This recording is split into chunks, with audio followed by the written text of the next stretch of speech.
O destino de Caim. Segundo a Bíblia, a tradição judaica e os comentadores. A narrativa bíblica sobre Caim, primogênito de Adão e Eva, é uma das passagens mais impactantes do livro de Gênesis, pois apresenta o primeiro homicídio registrado na história humana e abre reflexões teológicas profundas sobre pecado, culpa, justiça divina e misericórdia.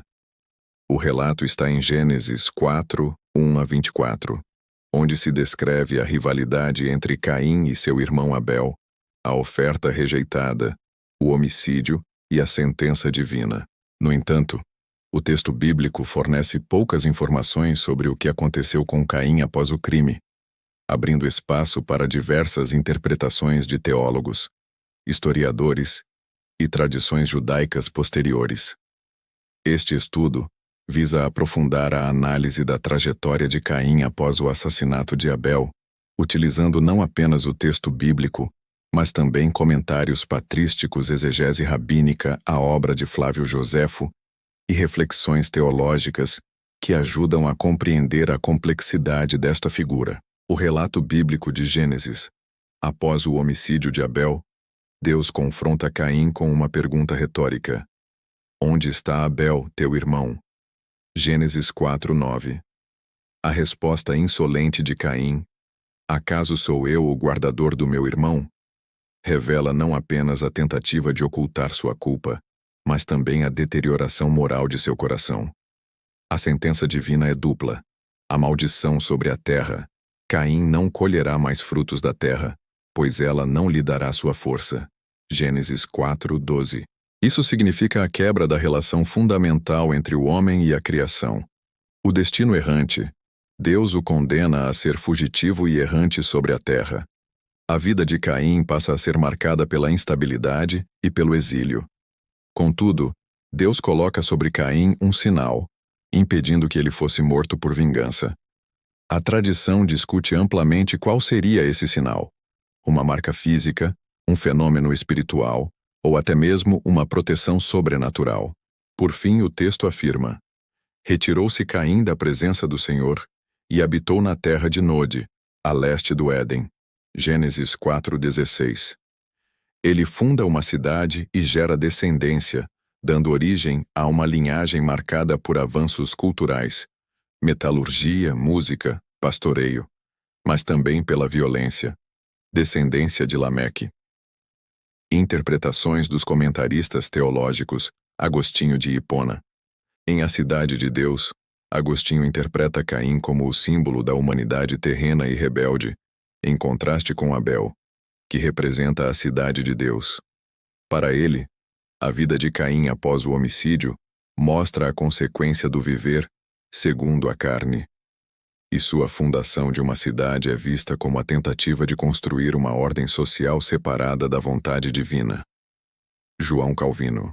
Calvino, em seu comentário sobre Gênesis, destaca que o sinal de Caim não foi uma graça comum, mas um ato de providência divina que impediu sua destruição imediata. Para Calvino, a vida errante de Caim ilustra como o pecado rompe a paz interior, tornando o ser humano inquieto e sem descanso. Matthew Henry. O comentarista puritano enfatiza que a marca de Caim foi tanto juízo quanto misericórdia. Juízo porque o expôs publicamente como culpado. Misericórdia porque o preservou da morte. Henry vê em Caim um exemplo da paciência de Deus, que mesmo castigando, concede tempo de vida ao pecador. Flávio Joséfo e Caim.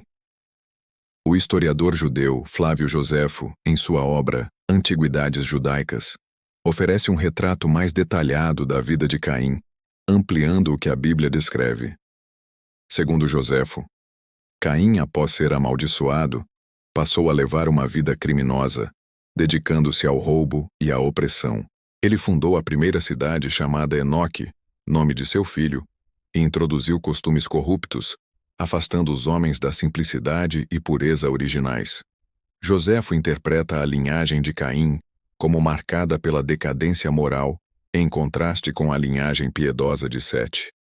Assim, para Joséfo, a vida de Caim após o fratricídio não foi de arrependimento, mas de persistência no mal, tornando-se um líder de impiedade. A tradição judaica, a tradição rabínica enriquece a narrativa bíblica com diversos detalhes. O Midrash Rabbah, sobre Gênesis, afirma que Caim tentou justificar-se diante de Deus, dizendo: Tu és o guardador de todas as coisas, por que me perguntas pelo meu irmão? Essa insolência reforça sua dureza de coração. Quanto ao sinal de Caim, o Midrash apresenta várias possibilidades. Um chifre que cresceu em sua testa, uma marca luminosa colocada por Deus. Até mesmo a letra hebraica estava em sua fronte, simbolizando proteção. O Talmud de Jerusalém relata que Caim viveu muitos anos após o crime e chegou a arrepender-se em parte, encontrando Abel no mundo espiritual em uma visão, pedindo-lhe perdão. O Targum, traduções aramaicas da Torá. O Targum Onkelos descreve que a terra de Nod, onde Caim habitou, não era um lugar fixo, mas sim um estado permanente de exílio e errância. Nod, derivado da raiz hebraica nua, balançar vagar, indica a condição existencial de Caim como homem sem lar. Reflexões teológicas. O problema da culpa e da graça. A narrativa de Caim após o homicídio de Abel traz à tona a tensão entre juízo e misericórdia. Deus pune Caim, mas ao mesmo tempo o protege.